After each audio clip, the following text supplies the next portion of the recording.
This is KGW News at noon.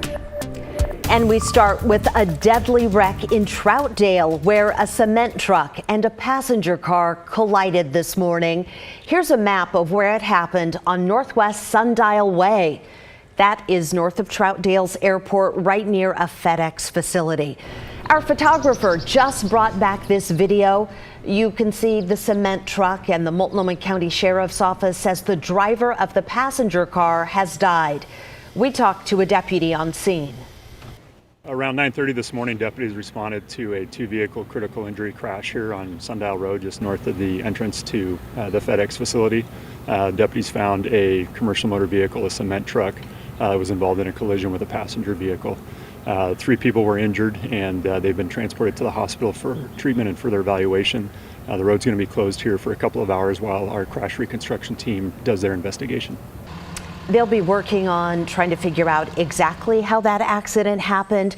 But as you heard, the investigation has shut down Sundial Road right at Swigert Way, and it's expected to stay closed for the next several hours. We will certainly bring you updates on air and online at KGW.com. In Marion County, Oregon State Police are investigating a shootout that killed an armed teenager and injured a Salem police officer. This happened around 5 o'clock last night on Oak Park Drive Northeast. Police say they were trying to arrest the teen for 2 shootings earlier this year at the Salem Center Mall and at a Columbia bank. Officers say they found the boy, who's under 18, in a parked car.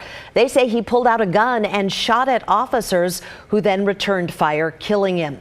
An officer was also hurt but will survive. Today, the 4 officers involved in this shooting are on administrative leave.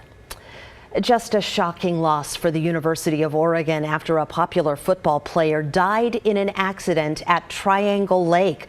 22-year-old Spencer Webb fell and hit his head yesterday afternoon at a swimming hole near campus. This is a busy area in the summer because it has large slabs of rock that form natural slides. Investigators call Webb's death a tragic accident, and there is no evidence of foul play. Webb played tight end for the Ducks. He was a fan favorite, with crowds there in Autzen Stadium holding signs reading "Webb for President." Oregon football tweeted this out just about 2 hours ago. Quote, "We are deeply saddened to learn of the passing of Spencer Webb. Our hearts go out to his family, teammates, and friends at such a difficult time. We will miss Spencer greatly." In the meantime, Oregon State University's football coach Jonathan Smith shared this tribute, saying, "We join the Oregon football community in mourning the sudden and tragic loss of Spencer Webb.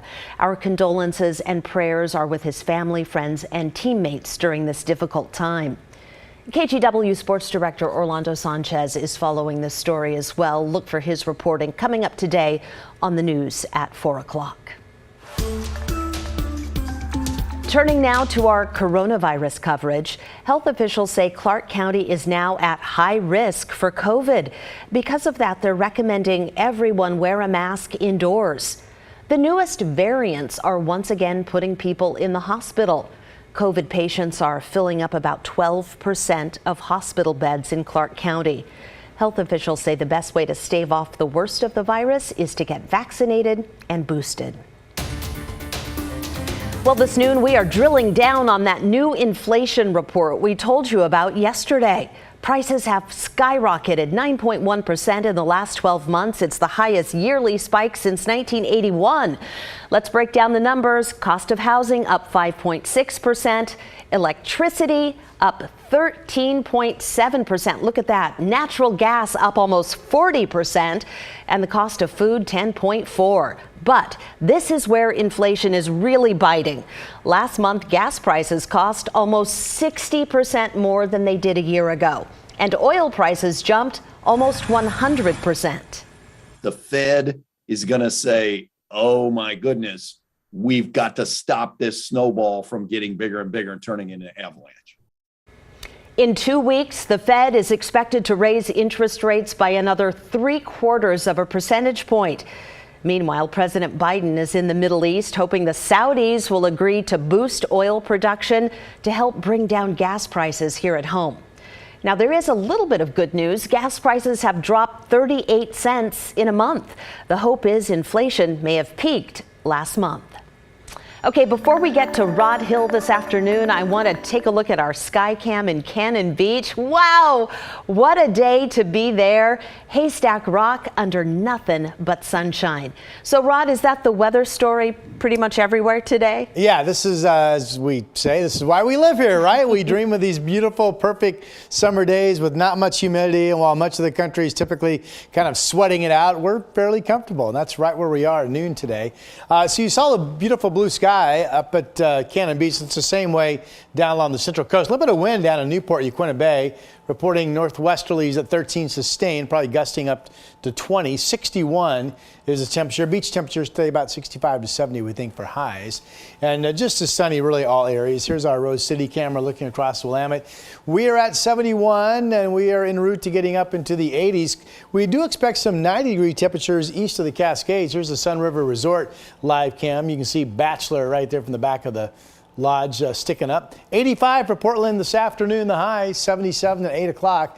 Little wrinkle for your weekend plans, perhaps. I'll have that 7-day coming up. We'll see you then. Thank you, Rod.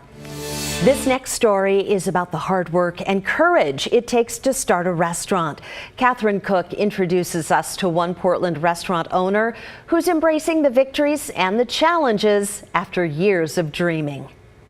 Starting to come together now. Shrimp and rice and New Orleans spice, the good stuff. People think you can go to the store and buy New Orleans spices or herbs. You can't because it's too much salt. It's got a lot of fillers in it. It's why Randy Wilhite makes his own. This is the secret to half my stuff right here. Take his jambalaya, a staple at Randy's restaurant. His dream, Po' Boy's Cajun Creole Kitchen on Southwest 3rd and Pine. In many ways, this dish is kind of like Randy's life in a bowl. Here we go. A savory mix, simmered down over time. All day. Until it's just right. Can't get no better than that. The base ingredient, family. There's Randy right there. Add to that, football. He and two of his brothers played it. Randy was a fullback at the University of Oregon. His brothers, Gerald and Kevin Wilhite, played in the NFL. And that's where Randy's true passion, cooking and Creole culture, bubbled up. He thought of his grandfather. He's Creole and he's got the green eyes and all that. What can I learn more about that? Randy's brothers hooked him up with Super Bowl tickets whenever the Big Easy hosted the game. I went to New Orleans several times and I built a rapport with the chefs as well. And when I did that, by the time I got ready to do my own restaurant, I asked them to let me videotape them showing me the techniques that they've been giving me all along. That includes legendary chef Leah Chase, whose story inspired Disney's The Princess and the Frog. Now, take all of those ingredients in Randy's life recipe and add love.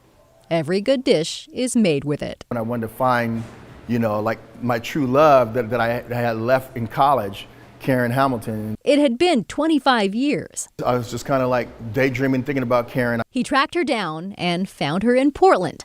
Randy moved up here to join her, and in 2019, they opened a food cart, Po' Boy's. It was an easy way to get into the restaurant business by just doing a food cart. On day one, we had lines down the street. Last summer, they opened this brick and mortar. Things with Karen worked out too. We just got married a month ago here at the restaurant. So now we're back to the restaurant. I just knew that this was the way to go. Told you it was all a jambalaya. Right in the middle of a pandemic, but it's kind of like you zig when everybody else was zagging. That's a football move. And like the game Randy loves, there's a lot of toughing it out too. There's still not enough people downtown during the week. So on the weekends, we can't keep up with business, but during the week, it's too slow. I just thought by now, we should be starting to turn the corner. So that's why I thought that I would get ahead of it and get into a location while I can. In the meantime, Randy's grateful for the regulars. I got red beans and rice with the shrimp. It's really tasty. I love the seasonings they put on it. It's real good. You already know about those seasonings. And soon people from all over the world will too. This weekend, Randy will serve his cuisine in Eugene at the World Athletics Championships. Yeah, got the phone call and I was just shocked, and excited. I was very excited we were actually chosen to be there. So now you know. There's so much that goes into a dream. Every one of these downtown storefronts has a story, each with its own flavor and one common ingredient: hope. I would love to do so much more. It can be so much more. We just got to get downtown rolling again. In downtown Portland, Catherine Cook, KGW News. If anybody can do it, he can. Bravo.